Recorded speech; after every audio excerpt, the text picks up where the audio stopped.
One Voice, a division of Full Cast Audio, presents Left Out.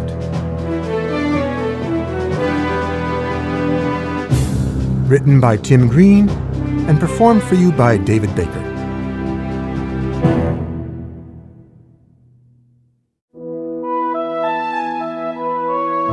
For my beautiful and amazing wife, Alyssa, the kindest person I've ever known. 1. The moving van pulled away from the curb, puking a charcoal cloud that spilled down onto the street.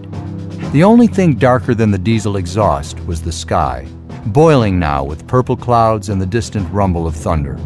Amid shouts of "goodbye" from neighbors and friends, a breeze kicked up, scattering leaves and the exhaust into the yard next door.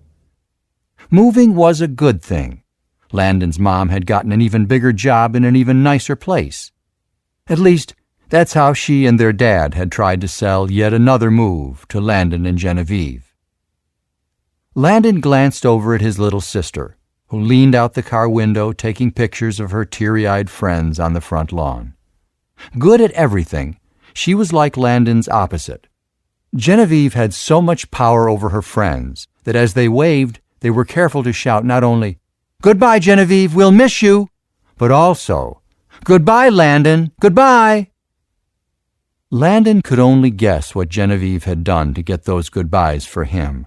He could easily imagine her threatening that if they didn't think cheering up her brother was important, obviously they wouldn't mind if Genevieve removed them from her list of friends. Landon wouldn't allow himself to enjoy the attention. He saw the show, felt a pang of jealousy, and turned his attention to the book he was reading on his iPad. Genevieve nudged him. With tears in her eyes, she pointed out the window. "Look, Landon, they're saying goodbye to you, too." Landon shrugged and went back to his book, feeling a bit guilty, but knowing that if he acknowledged her friends, it would be too painfully obvious he had none of his own. Kip Myers, standing there with his mom, didn't count.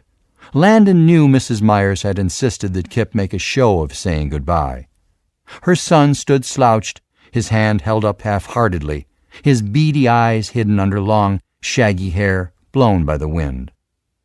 Although he had hoodwinked his own mom and Landon's parents into thinking he was nice, Kip was among the worst of Landon's tormentors at school.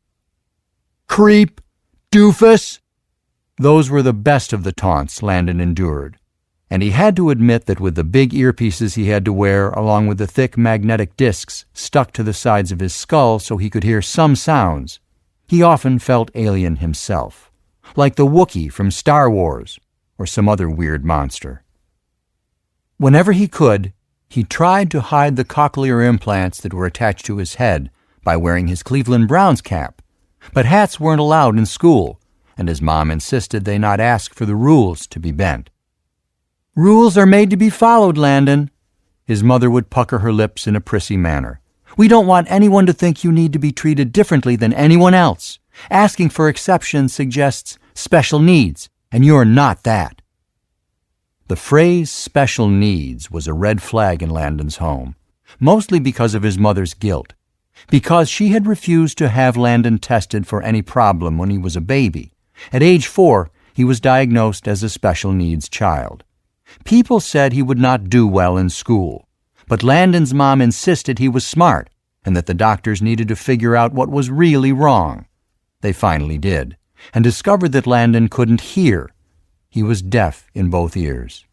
After months, he was fitted with cochlear implants, devices that helped him to hear, but the training involved in using them forced him to begin school a year late.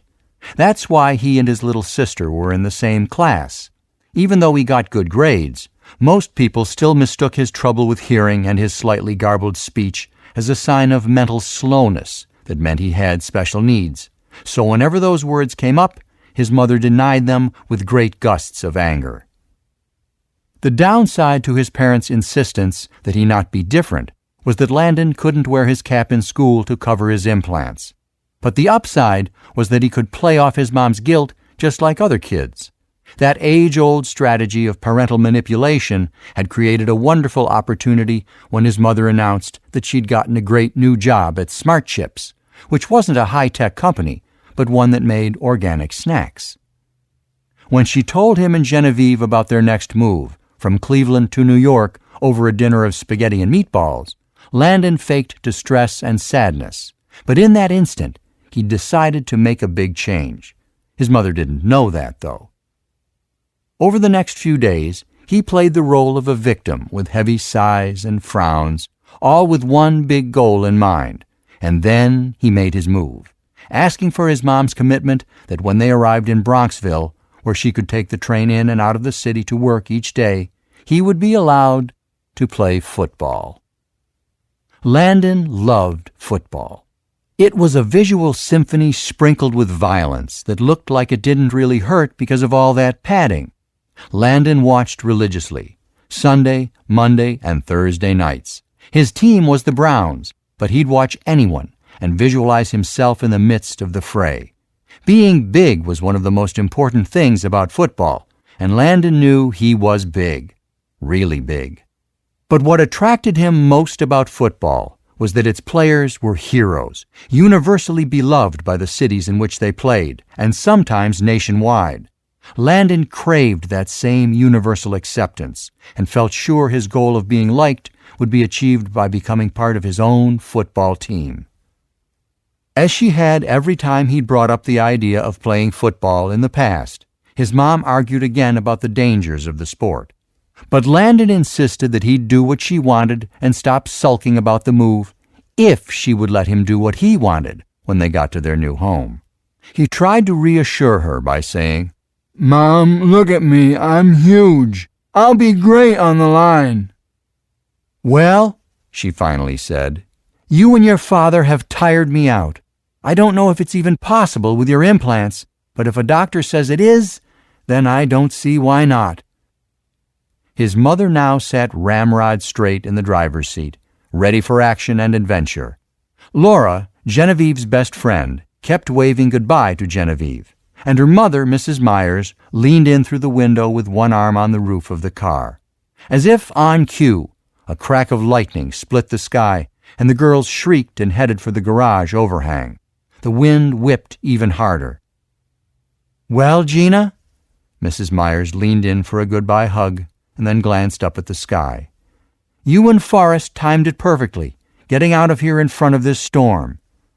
Landon's mom angled her head to assess the weather up through the windshield. "Actually," she said, "it looks like we're heading straight into it."